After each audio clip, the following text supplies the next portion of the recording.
Good morning. It is Saturday. Thanks so much for checking in with us here at Atlanta News First Plus. I'm Megan Packer here to update you on some of the day's top stories, what's making news right now across Metro Atlanta, and we'll get you updated on your forecast with First Alert meteorologist Courtney Jacobazzi coming up in just a moment because the weekend is here. There's lots of different events happening, so if you're trying to get outside, she'll have all the details of which day you'll want to try to get out and enjoy it.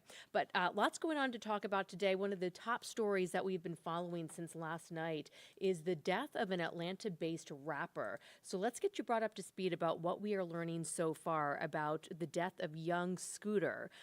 This all happened last night after police say he was running away from officers, and it happened on his birthday just before 5:30 last evening on William Nye Drive near the Lakewood Amphitheater in southeast Atlanta. Police say someone called 911 after hearing shots and seeing a woman being dragged into a house. They say two men ran out of the back door when officers arrived, and according to police, one came back, but 39-year-old Kenneth Bailey, or young Scooter, jumped two fences, and they say he fractured his leg.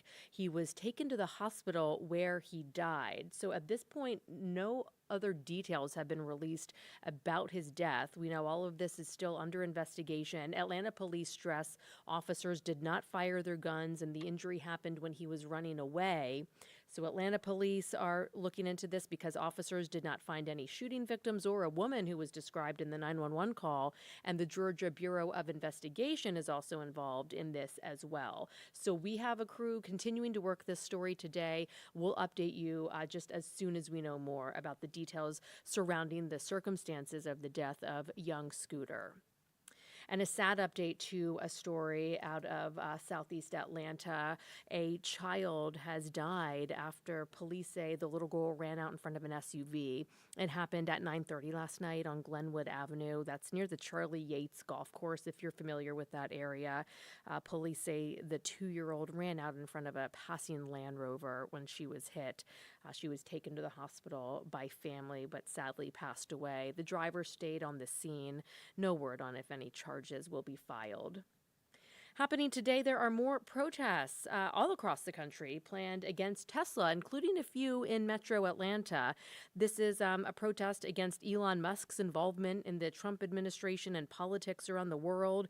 An international Tesla takedown protest, as it's being called, is being planned. Some of them happening in our area with demonstrators today planning to get together in Atlanta, Decatur, Duluth, Marietta, Roswell, and Fayetteville. This is some video from a Tesla protest in Alpharetta earlier this month. People have been protesting Elon Musk's involvement with President Donald Trump's goal of downsizing the federal government for months now. The billionaire leads President Trump's Department of Government Efficiency. And this morning, a man is in a critical condition at the hospital after he was shot in downtown Atlanta last night. You can see we were on the scene here shortly after it happened around 6:30 at Lucky and Mills Street near the Georgia Aquarium. The person who was shot was 42 years old. He is 42 years old. And this comes as thousands of people are in town, in the downtown area specifically for March Madness games. So Atlanta police say they are stepping up their presence, and they are just urging everybody to be alert about their surroundings and to, as always, report any suspicious activity. If you are looking for something to do this weekend, the Brookhaven Cherry Blossom Festival is back. The cherry blossoms are blooming. The tunes will be flowing today. People out having a good time for the Brookhaven Cherry Blossom Festival at Blackburn Park. It's always a great time. A great lineup of musicians, too, this year. Today, OAR and Gavin DeGraw will take the stage. Tomorrow, it's Boys to Men and Switchfoot. There is also an artist market. There is a children's area. The festival runs from 10 until 6 today and tomorrow. So it should be a really fun time. Just as always, keep an eye on the weather. Kind of cloudy conditions today, but boy, when we bring Courtney in here in a minute, we are going to talk about the pollen because we have just been seeing it everywhere, Courtney. It has been really, really rough. And not only that, but we've got First Alert weather days that are coming up Sunday and Monday.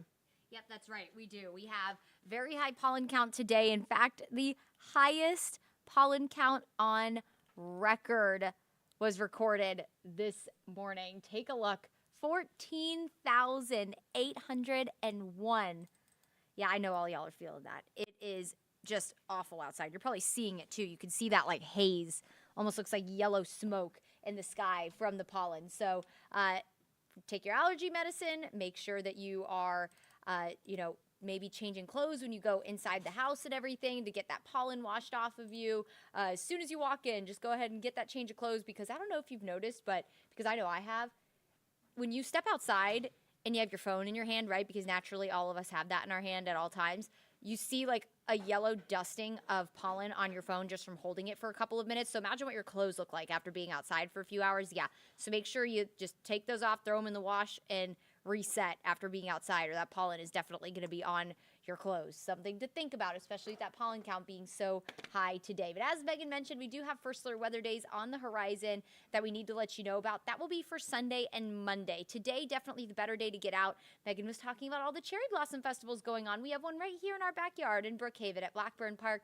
Today, definitely the better day to get out and do that. Of course, we've already passed 10 o'clock, so that's already kicked off, and we are closer to 70 degrees right now. This afternoon, mostly cloudy, mostly dry. Can't rule out a quick passing shower, but if you feel some rain start to sprinkle on you, don't worry. It's not going to completely downpour on you for hours. It'll be quick passing, so don't cancel any plans if you have them. Otherwise, it'll be a warm afternoon, temperatures in the mid-70s. Sunday, on and off showers will start in the morning, continue into the afternoon. We'll also have the chance for thunderstorms tomorrow afternoon with temperatures in the low 70s tomorrow.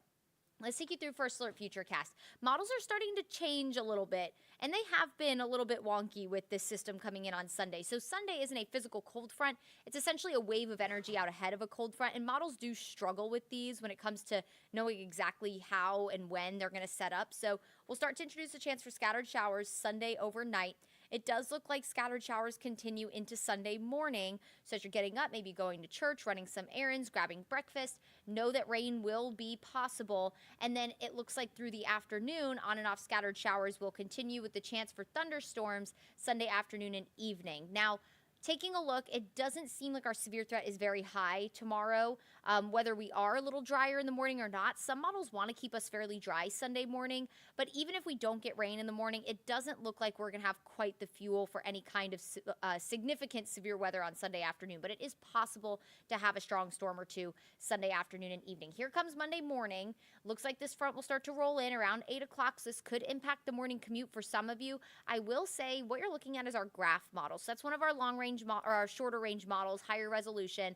We have another high resolution model that's quite literally called the high resolution rapid refresh. Say that 5 times fast. That is the most, what do I want to say, the highest resolution model we have. That's bringing this front in a little bit later. So I do think the timing is going to need some work. You'll want to tune in throughout the day just as we continue to see the progression of these models and which one is kind of dealing with this weather system better. So we'll be keeping a close eye on it so we can give you the most accurate forecast with this cold front. But nonetheless, it does look like at least by late morning, showers and storms starting to roll in. It could very well impact the morning commute for areas northwest of the city. Moving through downtown at noon. Oh, that's why, because there's 2 models layered on this. Hold on. You see the rain back out in Huntsville right now? That's the high resolution model I was talking about. I forgot to save this differently. But either way, generally, we're looking between the hours of 8 a.m. and 4 p.m. for rain and storms. If that shifts, we will let you know. But most importantly, we're watching for the potential for severe weather. It does look like wind and lightning will be the 2 major concerns along with heavy downpours. The tornado threat is low. It is not none. So again, you'll want to have your guard up, getting ready to head out the door Monday morning, have a way to receive weather warnings through the day. It does look like a bulk of this system will move through while you're already at work and school, so that's good. It's not necessarily going to impact smack dab in the middle of your commute across metro Atlanta. Again, areas northwest of the city, you could have a trickier commute on Monday. Maybe you just go to work a little bit later on Monday to avoid the storms. We'll continue to give you the finest details on that as we get them. But right now, 8 and 4 p.m., main time frame for that cold front to come through, bring the chance for severe weather. We'll wake up chilly Tuesday morning in the low 40s, and then we are everything but chilly the rest of the week. Mid-70s and sunshine Tuesday. Really a gorgeous spring-like day on Tuesday. Wednesday, we'll introduce a chance for a few showers, maybe a few rumbles of thunder. Mostly dry Thursday, and the temperatures soar. We're talking mid-80s Thursday. And then Friday, it's the Braves home opener, y'all.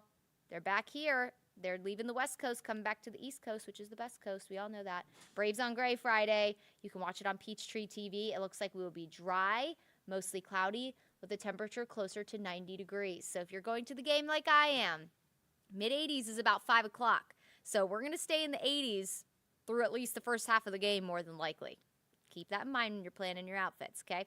All right, so that's a look at your forecast. Make sure to have that First Alert weather app handy because we'll be updating that throughout the day on the timing of the storms, if we think the severe threat's going up, going down, all the details you need for our First Alert weather days on Sunday and Monday will be right there in that First Alert weather app. So have that handy and have the notifications turned on. That'll be a great way to receive weather warnings should we get any severe warnings between tomorrow and Monday.